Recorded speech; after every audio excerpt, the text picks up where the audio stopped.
Welcome to Akweyatv, the station that talks about culture, art, history, and how they relate to development. My name is Idajo Aja. Thanks to everyone who've been following us on our Facebook, on Instagram, and on YouTube. Today, we're going to be having a special discussion. We are talking about the church and political participation. A lot of church people have a negative perception about politics, and they see politics as a dirty game. Many of them have various views about politics, and that's what we're going to be talking about and ironing out today with our guest in the studio right now, Apostle Joseph Rhema. Welcome. Thank you. It's my pleasure. Apostle Joseph Rhema is the CEO, Legacy Foundation International, Abuja, FCT. So, like what we're talking about, we're going straight into our discussion. Right now, how will you rate the current level of the involvement of the church in politics? Thank you very much. I would say it is not encouraging at all. Okay. Based on our facts and findings that we have gathered all these years, we discovered the church involvement in politics is not encouraging. Okay. The rating per se 20-25%. Yeah. It's not encouraging. Many of them are not into any, they don't belong to any political party. Many of them don't vote. And many don't have their PVC. Yeah. I think the problem is we have to look at it from the fundamental issues. Yeah. That actually give birth to all this attitude of the church distancing itself from politics. I will take it in two dimensions. Okay. The first one is lack of proper information. If you are not properly informed, yeah, your action will be definitely deformed. Yeah. And this is because, there has been some school of thought about church and politics. Yeah. You have Christian school of thought like Christian socialism, Christian libertarianism, Christian anarchism. You have the Anabaptism school of thought about church and politics. Anabaptist thought, have this view that there are two kingdoms, the kingdom of heaven, yeah, which is the kingdom of Christ, yeah, and then the kingdom of this world, which is the government. Yeah. So since there are two separate kingdoms, Yeah. they believe that there shouldn't be involvement, Okay, of the church in politics. Okay. So now, some church folks have concluded that politics, as a matter of fact, is a dirty game. Yeah. And therefore, they believe that as a Christian, you cannot be involved in politics without soiling your hands. So what's your take on this? That's not correct. Politics is not dirty. Okay. It depends on what you look at it. It's just like to say football. Football is football. There is no dirty football and a clean football. It is when you have bad players. Okay. You understand? Yeah. So politics as itself, but before we even go into it, let's actually define what politics is all about. Okay. Politics is a process of a group of people coming together to take a decision or to make a decision to live together as a group. Yeah. Or a process of coming to make an agreement to live together as a group. And the agreement that is government. Because if you don't agree, you can't live together. So therefore, involvement of the church in politics is very important. Because at the end product is going to be the government of the day. So you have to be involved in the process of making the government of the day. Because whatever government you have on ground, and whatever policies they bring, since you were not involved, it will affect you. If it is negatively, it will affect the church. Yeah. Directly or indirectly.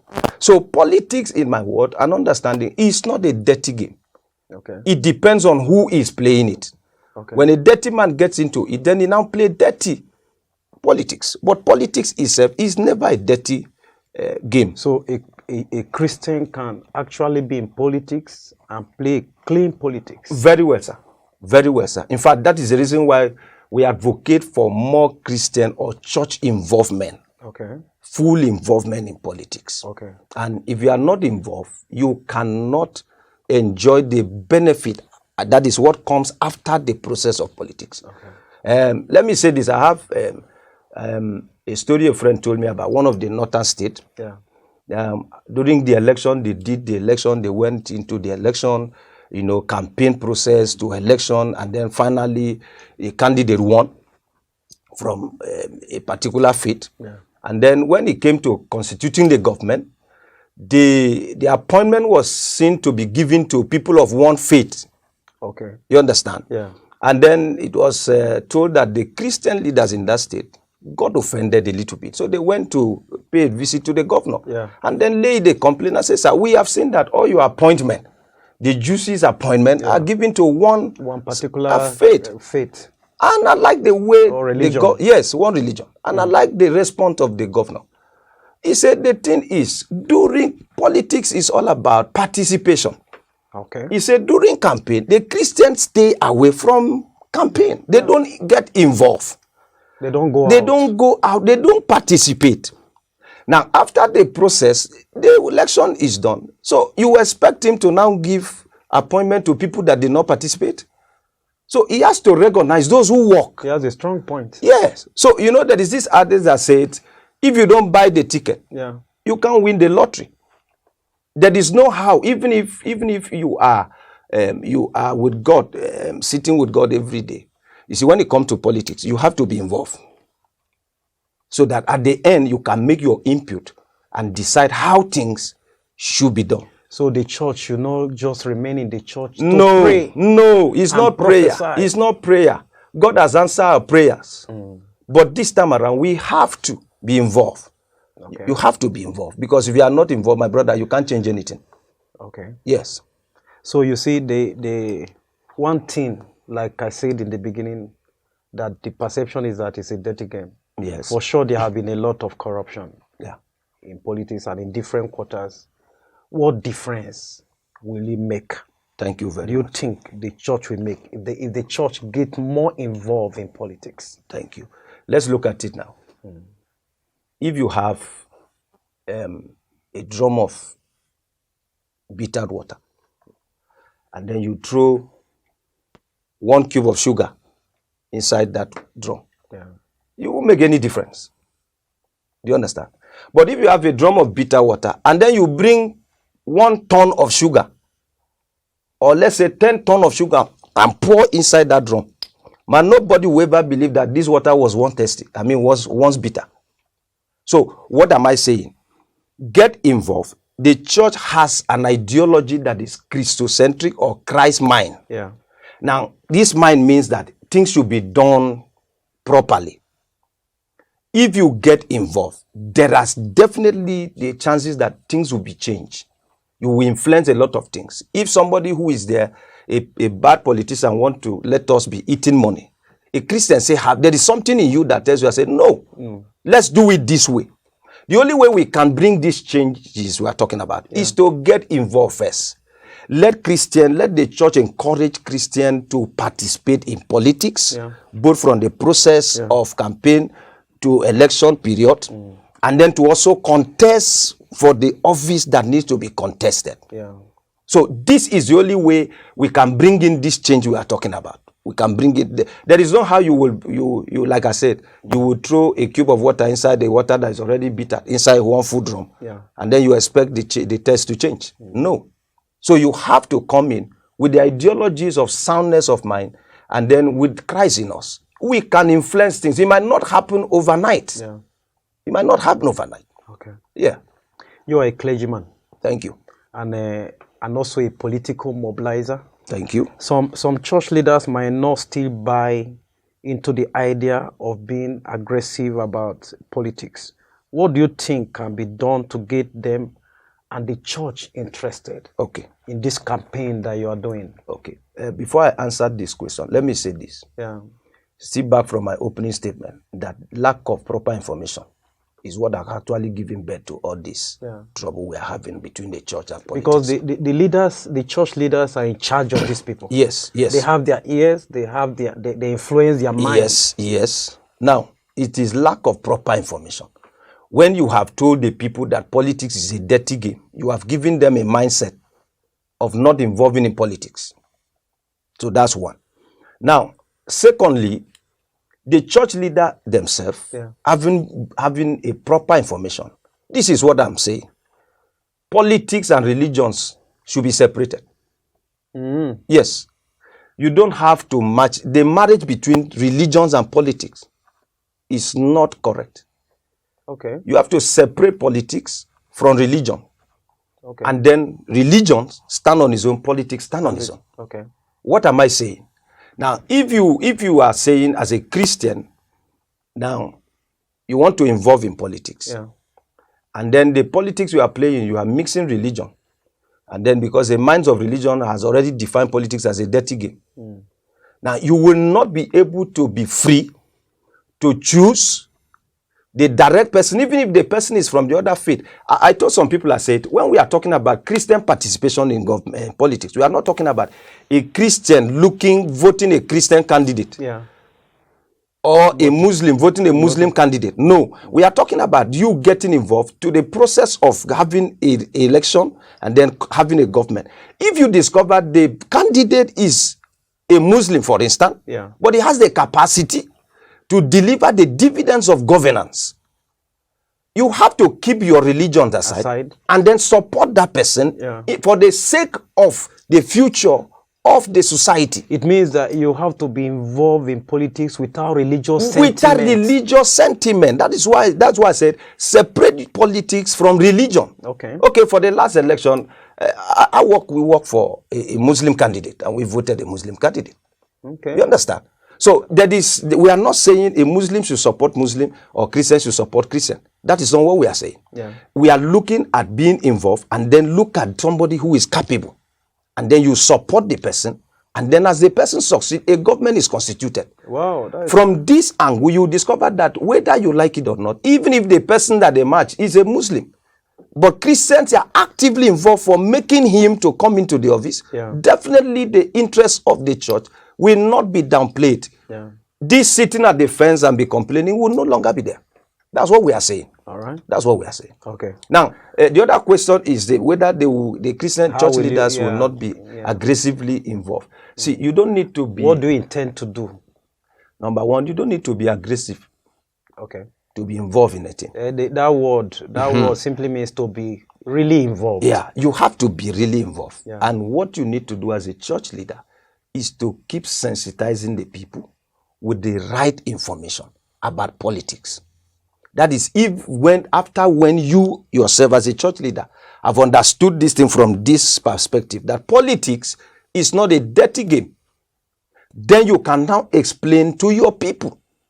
Okay. Keep giving them the right information. The right result will be there. The right attitude will be developed along the time. Then the right result will follow suit. Okay. But when you keep giving them the wrong information, my brother, you have a problem. That is my advice. Okay. Yeah. Okay, before we round up, let's go for a short break. We'll be right back. Hi, Akweyatv has got so many shows for you. We've got a Hangout with Busayo, we've got our interview shows, we've got women empowerment shows, and you can watch us on NTA Makodi.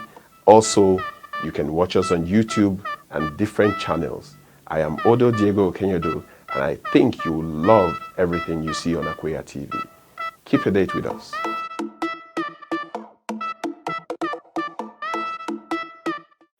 Welcome back. We're talking about the church and participation in politics.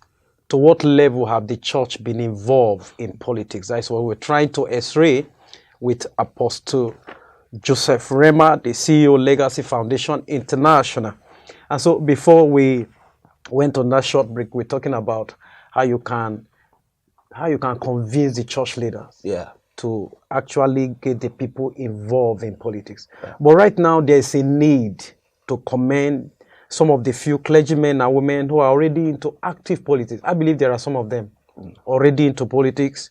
Some occupied positions in the past. Some are currently in position. Like talking about our current vice president. Let me call him Pastor Yemi Osibanjo.